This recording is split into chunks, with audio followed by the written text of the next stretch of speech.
So good evening to all of you. Today we are going to start the second lecture of statistics.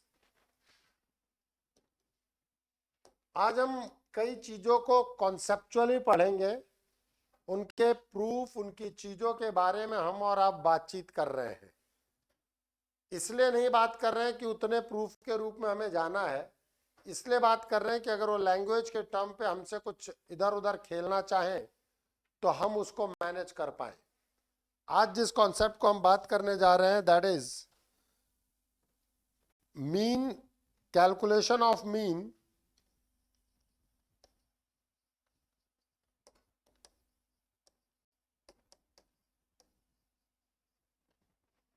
with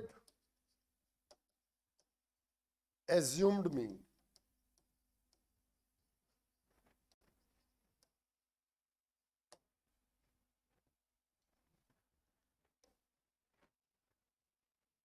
Calculation of mean with assumed mean. नाम ही कह रहा है कि हम mean को assume करेंगे। ठीक है, एक सबसे बड़ी चीजें जो यहां पर है, एक टर्म आता है डेविएशन। हम बात करेंगे if DI is deviation of data XI with assumed mean,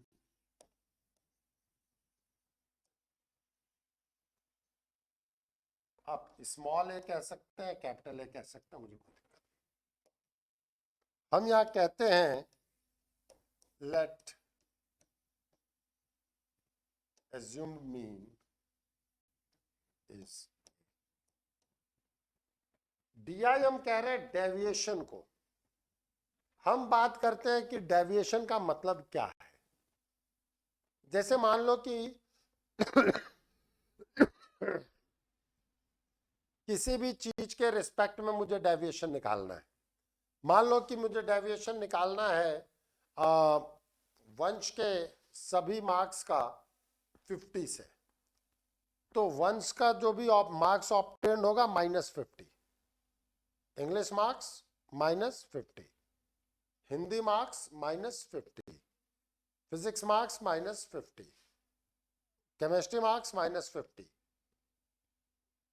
अगर एज्यूम्ड मीन से करना है तो English marks minus assumed mean, Hindi marks minus assumed mean. Are you getting my point? कि जब कभी भी डेविएशन का मतलब है कि वो कितना डेविएट कर रहा है जिस भी डेटा के साथ आप डेविएशन चाहते हैं।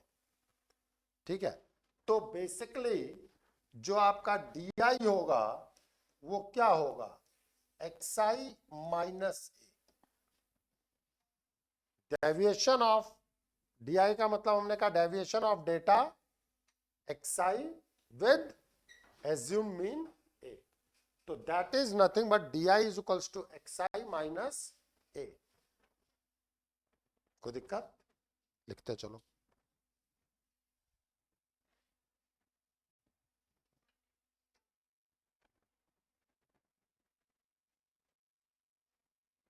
अब आपने मीन कहा क्या था,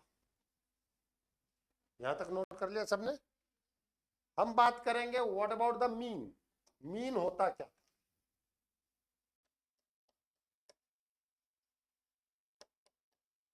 एक्स बार से आपने रिप्रेजेंट किया था मीन को, that is summation of FI XI divided by summation of,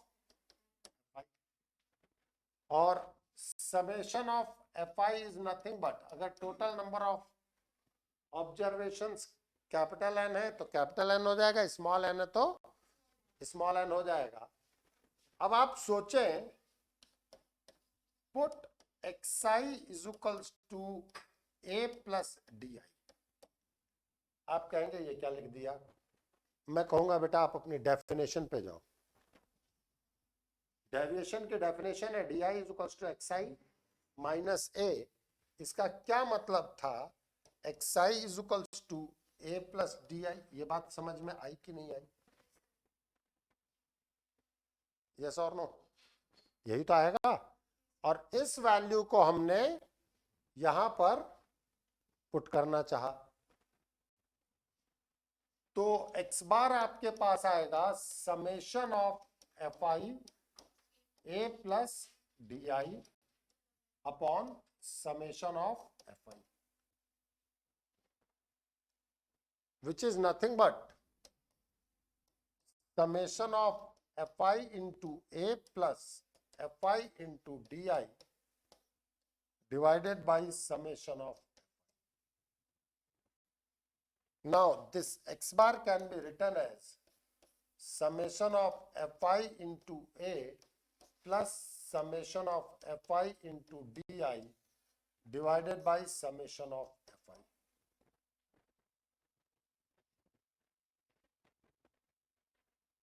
Yes or no? Means now this can be written as summation of fi into a upon summation of fi plus summation of fi into di divided by summation of di. Sorry, summation of fi.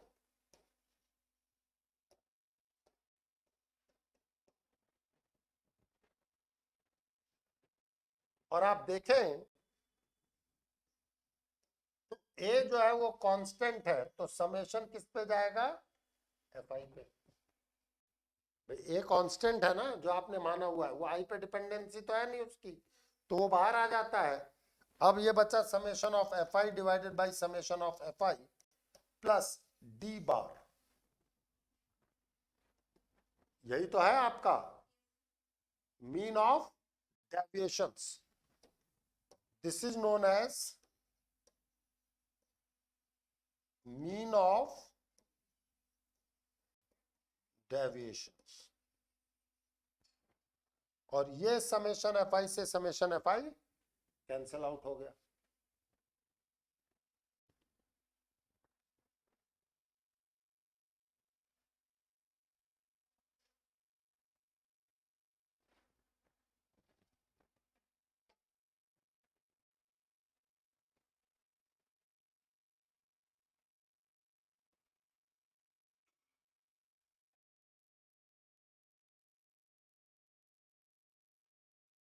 चले आगे।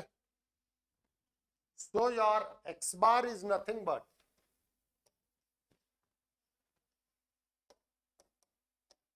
a plus d bar.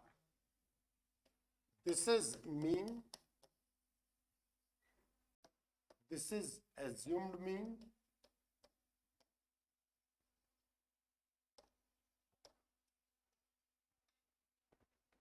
this is mean of deviations.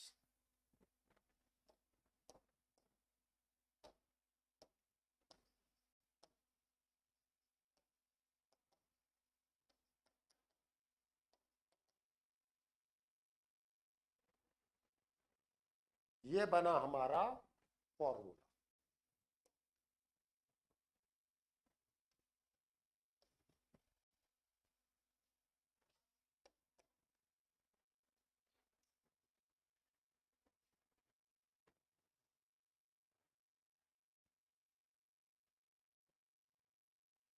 चले आगे। Any problem online?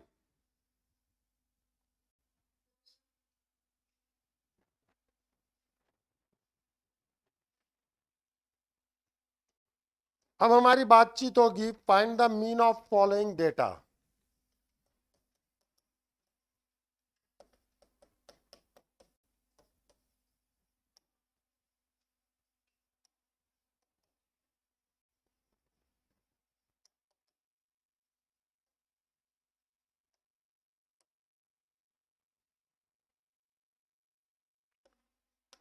xi और fi आपको दिया गया है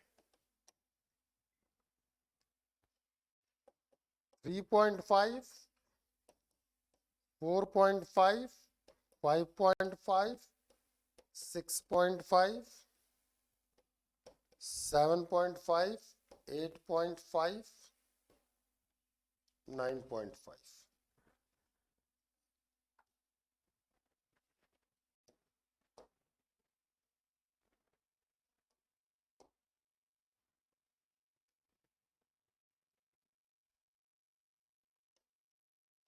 three 7 22 60 85 32 and 8। ये रेड में जो मैंने दिया ये डेटा आपको गिवन है। देखो बेटा, अगर मीन ही निकालना है तो मैं summation of F I X I divided by summation of F आई कर सकता हूं, इसमें कहीं कोई दिक्कत नहीं है। तो एज्यूम मीन की जरूरत क्या, वो तो आपको ये कहने सर है मेंस में कि अब एज्यूम मीन से करो। हम एज्यूम मीन को देख रहे हैं जिससे कि हमारी कैलकुलेशन रिलेटिवली इजी हो जाए। तो इन जनरली जिसकी फ्रीक्वेंसी बहुत ज्यादा होती है या जो मिडिल डेटा है हम उसको एज्यूम मीन लेते हैं। जैसे अगर मैं एज्यूम मीन 6.5 को ले लूं तो ये मिडिल डेटा है, ठीक है। मैं कहता हूं लेट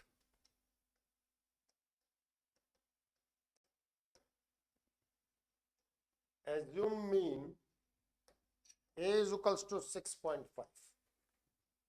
तो सबसे पहले मैं di निकालूंगा which is xi minus a। This is -3। अब देखना बेटा, अब 3.5 इंटू 3 को मल्टीप्लाई करना इजी नहीं है, बट 3 इंटू -3 को मल्टीप्लाई करना इजी है। -2 -1 0 1 2 3। यस और नो? इसके बाद मुझे कहीं ना कहीं F I into D I calculate करना होगा। -9 -14 -22 0 85 64 24। यस और नो?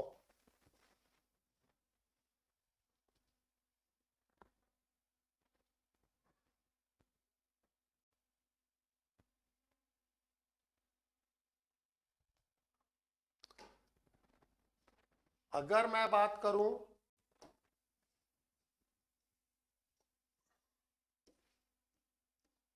समेशन ऑफ एफ आई तो ये 217 आ जाएगा, और summation of F I D I आप इसको ऐड कर सकते हैं, it will comes out as 128।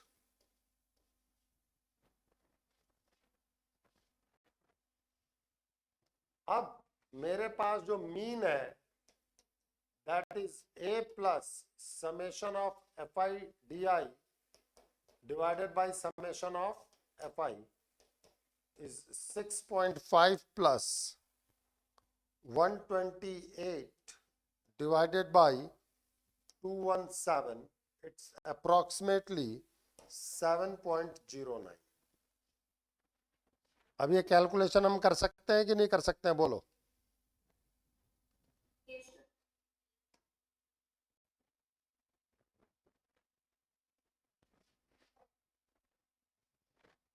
यहाँ चीजें इजी होती हैं, बस ये है कि कैलकुलेटिव आएंगी।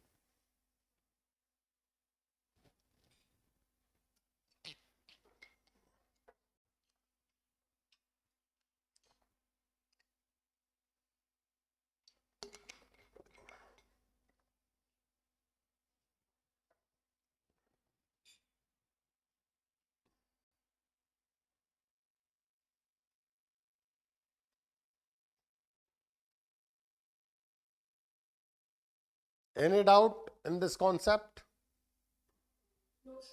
चले आगे। देखो बेटा, एक दो चीजें ध्यान रखना, यहाँ कई प्रॉपर्टीज है। कुछ प्रॉपर्टीज तो हम डायरेक्टली प्रूफ कर सकते हैं, कुछ प्रॉपर्टीज को याद रखना इंपॉर्टेंट है, प्रूफ रखना इंपॉर्टेंट नहीं है। वो पूछेंगे तो डायरेक्टली पूछेंगे, बाकी ऐसा है नहीं कि मैथ्स में हम कोई चीज प्रूफ ना कर सके। ठीक है, कई चीजें की रिसेंट रिक्वायरमेंट नहीं होती है। ठीक है, तो अब हम कुछ प्रॉपर्टीज लिखने जा रहे हैं, लिखें।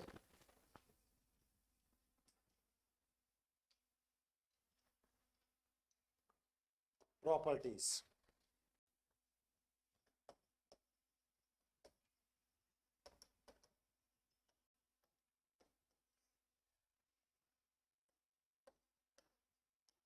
Sum of the deviation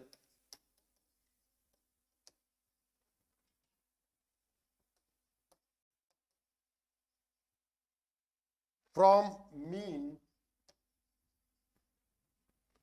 is 0.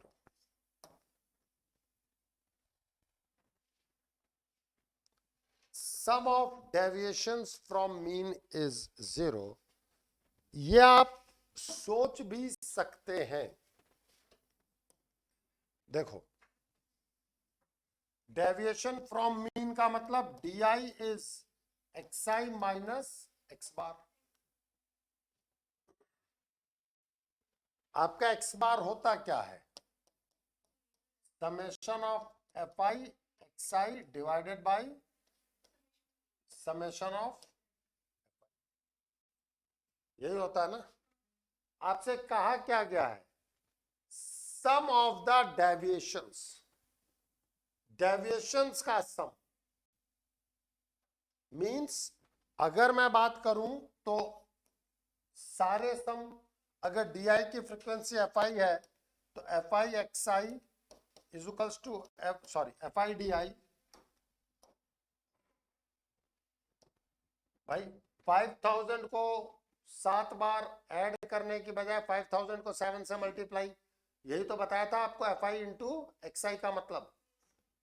तो DI अगर FI टाइम्स है तो FI से मल्टीप्लाई होगा. FI XI minus FI X बार. और आपको यह पता होना चाहिए कि X बार जो है वो कांस्टेंट होता है. This is your constant. means not depend on I.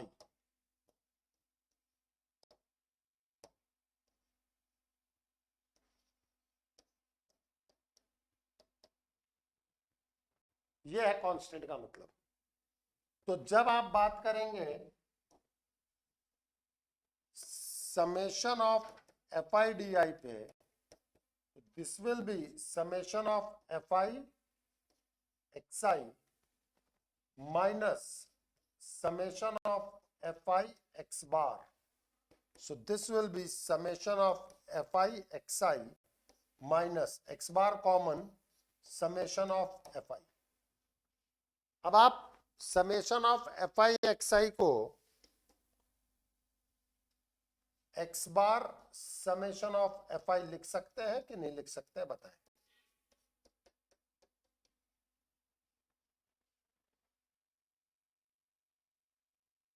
Yes और नो. यहां से मैं क्रॉस मल्टीप्लाई कर सकता हूं ना. तो ये है आपका प्रूफ. मैंने पहले ही कहा है, although proof is not important. कुछ जगहों पे तो हम करके चलेंगे, कुछ जगहों पे हम नहीं करके चलेंगे. आपको रिजल्ट इंपॉर्टेंट है. क्या? कि sum of the deviations from mean is 0.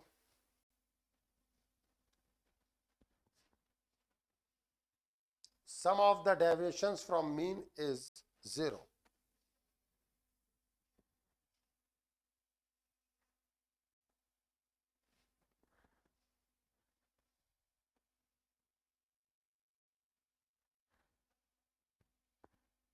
ठीक है.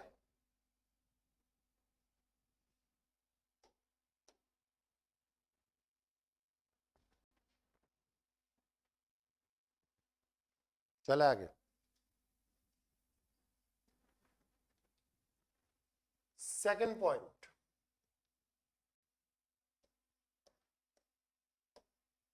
sum of the squares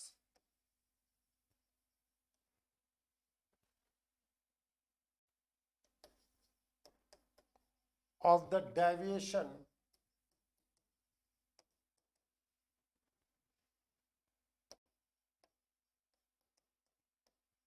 will be minimum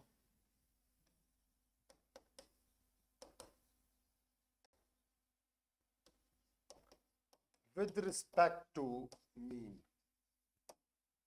मतलब डेविएशंस के स्क्वायर मीन के रिस्पेक्ट में भी निकाले जा सकते हैं, मीडियन के भी रिस्पेक्ट में निकाले जा सकते हैं, मोड के भी रिस्पेक्ट में निकाले जा सकते हैं। इन सब में अगर देखा गया कि sum of squares of the deviations किसमें सबसे ज्यादा कम आया, तो वो आया मीन के रिस्पेक्ट में। ठीक है, we have proof but that is not required. Third point, if we add lambda to every observation,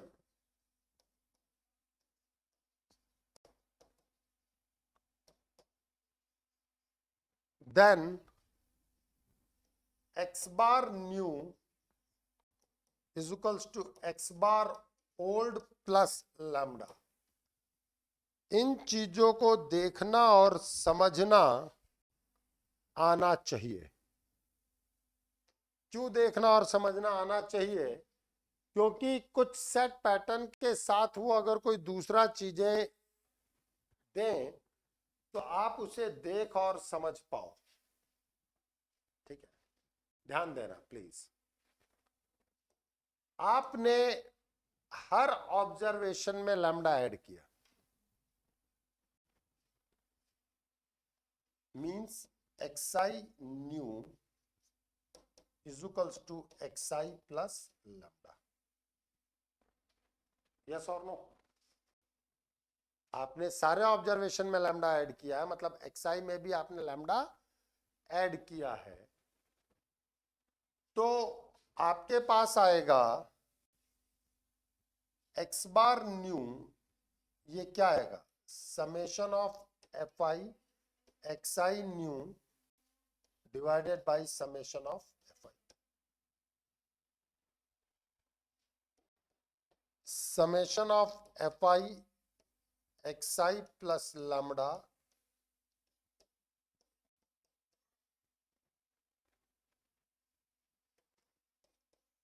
summation of fi xi upon summation of fi plus lambda बाहर,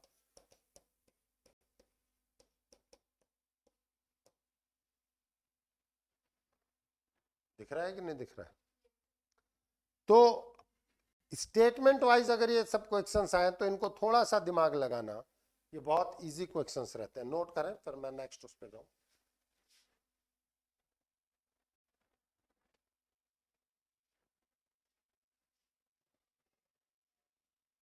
अभी लास्ट में जब मैं क्वेश्चंस लूंगा then you will find it कि कैसे चीजें move करती हैं, वो काफी इजी दिखेगा तुम्हें।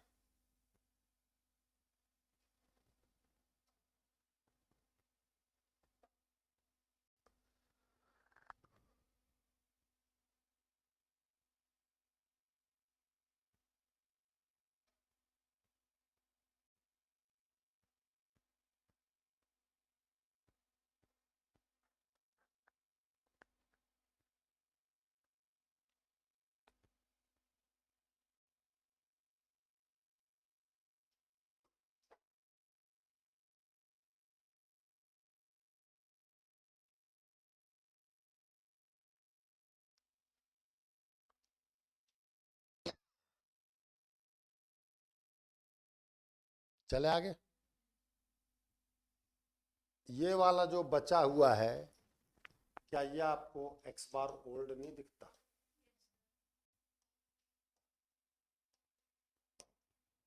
तो आ गया कि नहीं आ गया आपका? X bar new is nothing but x bar old plus lambda. Next property,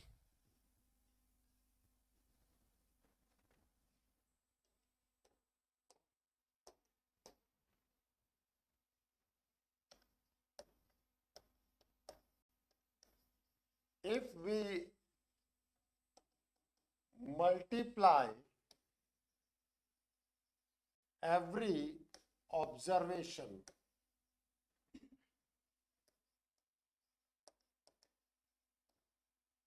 by lambda, अब तुम्हें हर चीज ऑटोमेटिकली प्रूफ के रूप में समझ में आ जाएगा लैम्डा कांस्टेंट है वो सब में से बाहर निकल जाएगा,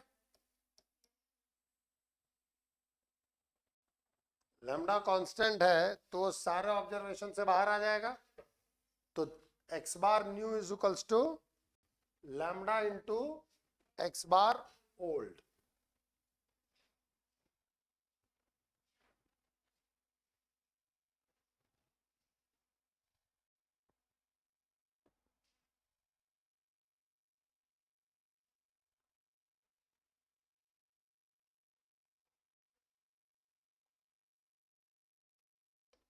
Fifth, if we have n1 number of observation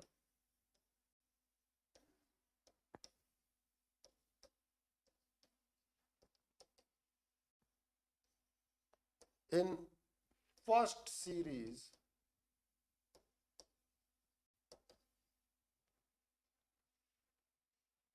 whose mean is x1 bar and n2 number of observation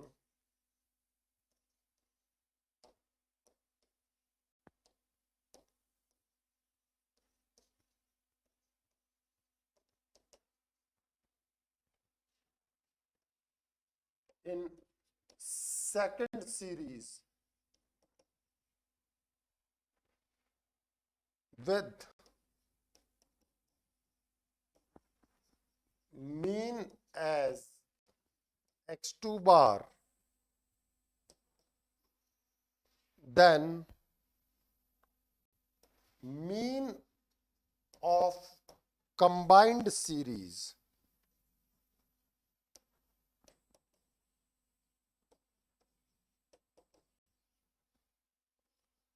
x bar is n1 x1 bar plus n2 x2 bar upon n1 plus n2।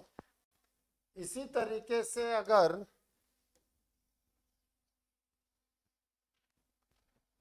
तीन है तो n1 x1 bar plus n2 x2 bar plus n3 x3 bar upon n1 plus n2 plus n3 हो जाएगा।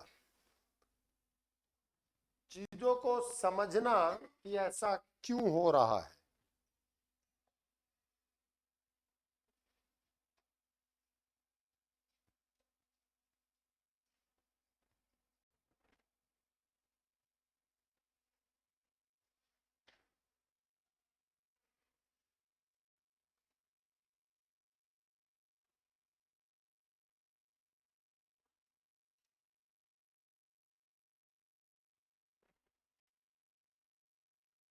सोचना, combined का मतलब total number of observations कितने हो गए, n1 प्लस n2, और सारे ऑब्जर्वेशंस का सम, सारे ऑब्जर्वेशंस का सम यही तो होगा। तो ऑब्जर्वेशंस का सम होता क्या है, mean multiplied by total number of observation. तो पहले ऑब्जर्वेशन का सम है mean multiplied by total number of observation, दूसरे ऑब्जर्वेशन का सम है mean multiplied by total number of observation. तो सारे ऑब्जर्वेशंस के सम आ गए ऊपर। 10th क्लास में इस तरीके का काम किया तुम लोगों ने, 9 10 8th 9 10th में, कि टोटल दो, एक क्लासरूम है जिसका मार्क्स का मीन इतना है, दूसरे क्लासरूम है जिसका मीन इतना है, तो दोनों क्लास के टोटल का मीन कितना होगा। समझ में आ रही है नहीं आ रही, पक्का ना, क्योंकि इन्हीं पे बेस्ड अभी क्वेश्चंस घूमेंगे। एनी प्रॉब्लम ऑनलाइन नोट कर लिया नहीं किया, ठीक है। अब हम बात करेंगे मीन डेविएशन। हमारा अगला टॉपिक है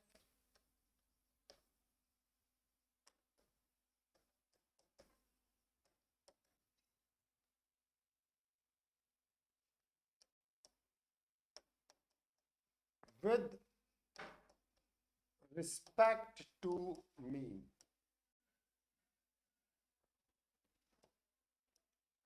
हमें मीन डेविएशन चाहिए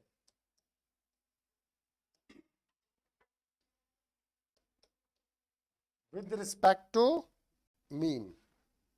तो सबसे पहले मीन डेविएशंस का क्या मतलब है?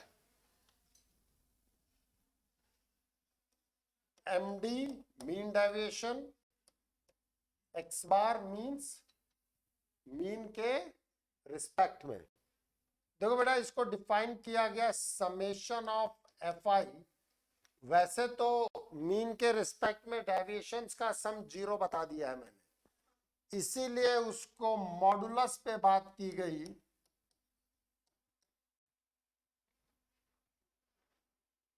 मीन डेविएशन में क्या दिया गया? एफ आई, क्योंकि हर डेविएशन अगर फ्रीक्वेंसी एफ आई टाइम्स है, एक्स आई का फ्रीक्वेंसी एफ आई टाइम्स है, तो F I into mod of deviation from mean, क्योंकि डेविएशन नेगेटिव भी हो सकता है और डेविएशन पॉजिटिव भी हो सकता है। और अभी मैं बता के आया हूं कि मीन के रिस्पेक्ट में अगर आप डेविएशन निकालेंगे तो वो 0 आएगा। इससे आप कुछ भी कैलकुलेट नहीं कर पाते।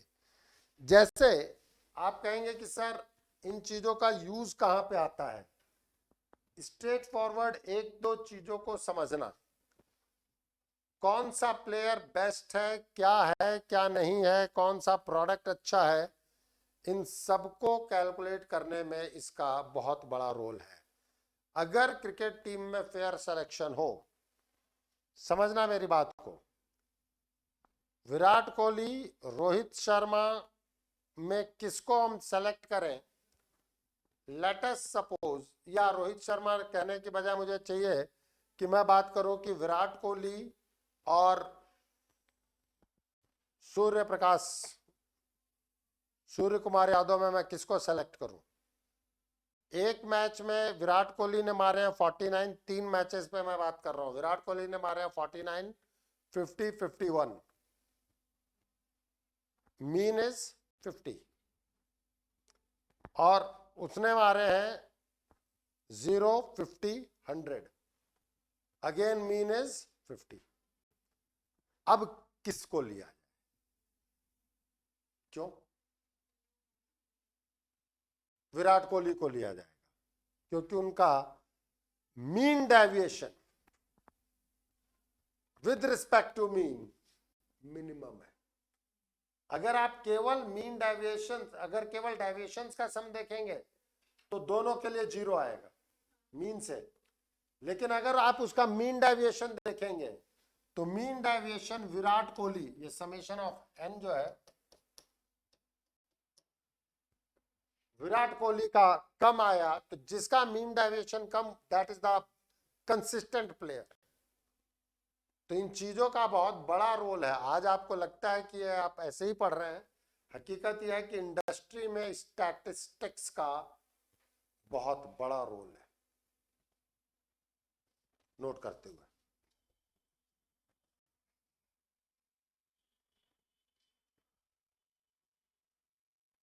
और इसी चीज को जो हम फॉर्मूले पे बात करेंगे, एक फॉर्मूला हमारे पास ये निकल के आया जो आपने डिफाइन किया। अब आप सोचें कि आपने एक्स आई डिफाइन कर रखा था A plus D I, A plus D I, ये डिफाइन कर रखा था, एंड आपने एक्स बार डिफाइन कर रखा था ए प्लस डी बार। हाँ या ना? So what about xi minus x bar? Isn't it di minus d bar? Yes or no? Put in equation 1.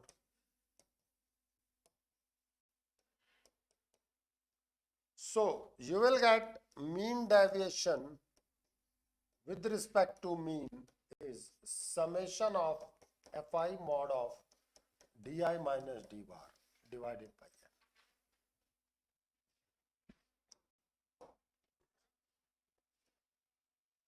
ये भी हमारे फॉर्मूले का फॉर्मेटिंग है।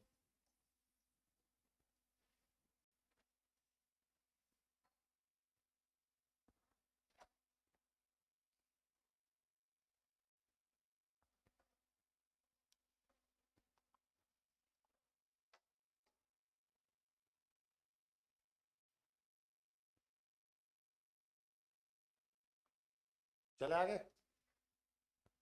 एक टर्म हमारे पास आता है कोएफिशिएंट ऑफ मीन डेविएशन।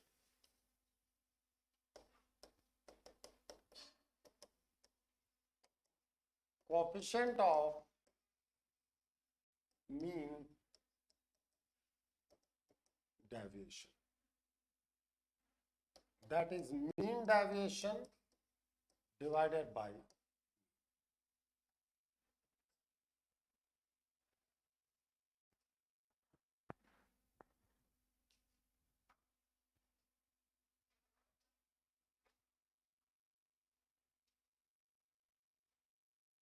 लिख लिया। चले question,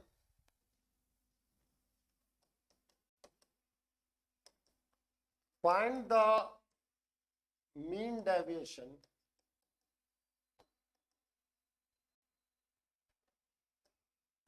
with respect to mean for the following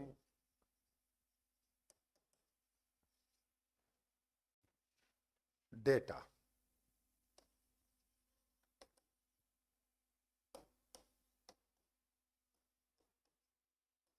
Also find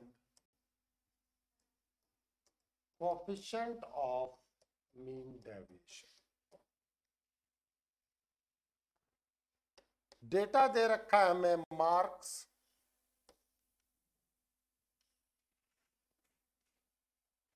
number of students.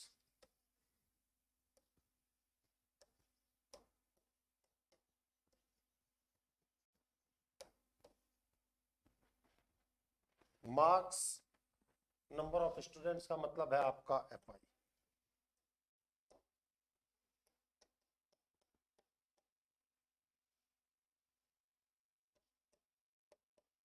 Ten to 20 में 2 हैं, 20 to 33, 30 to 48, 40 to 50 14, 50 to 68, 60 to 73, 70 to 82।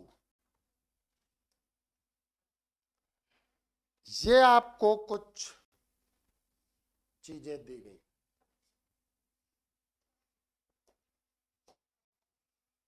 अब आप बात करें, हमारी बातचीत हुई थी एक्सआई क्या है, इन दोनों का मिड पॉइंट 15, 25, 35, 45, 55, 65, 75। यस और नो? अब सबसे पहले आपको एक्स बार कैलकुलेट करना होगा। एक्स बार के लिए एफ आई एक्स आई निकालना पड़ेगा। That will be 30, 75, 280, 630, 440, 195, 150। Summation of F I X I जो निकल के आया वो आया 1800। समेशन ऑफ एफ आई जो निकल के आया वो था 40।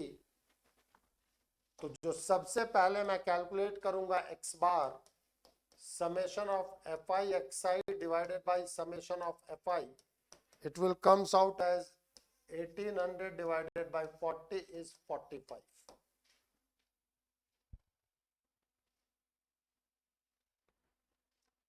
अब हमारी कैलकुलेशन में आता है mod of x I minus x bar.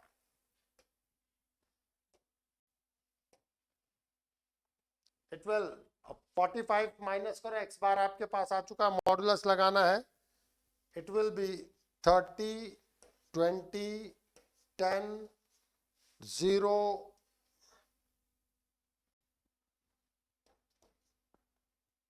10, 20 and 30। इसके बाद हमारे पास है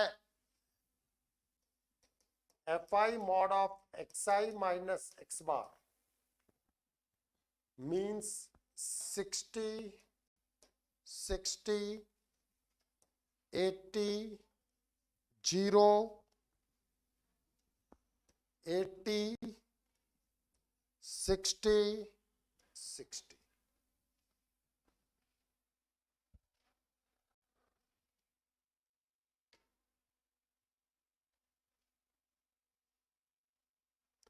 ये 45 वहां से नहीं आया, ये 45 यहां से आया, इतना याद रखो।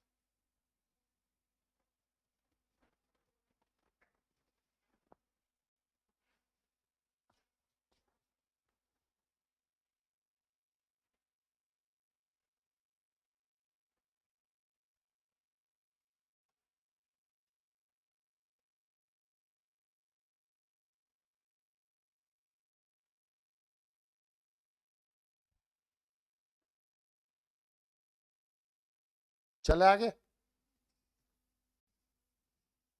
अब जब आप कैलकुलेशन करते हैं, you will get summation fi mod of xi minus x bar.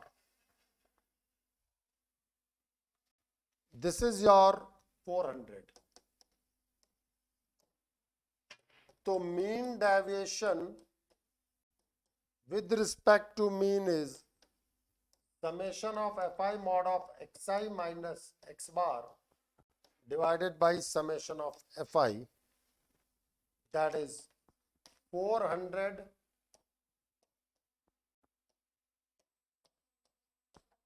divided by 40 is 10.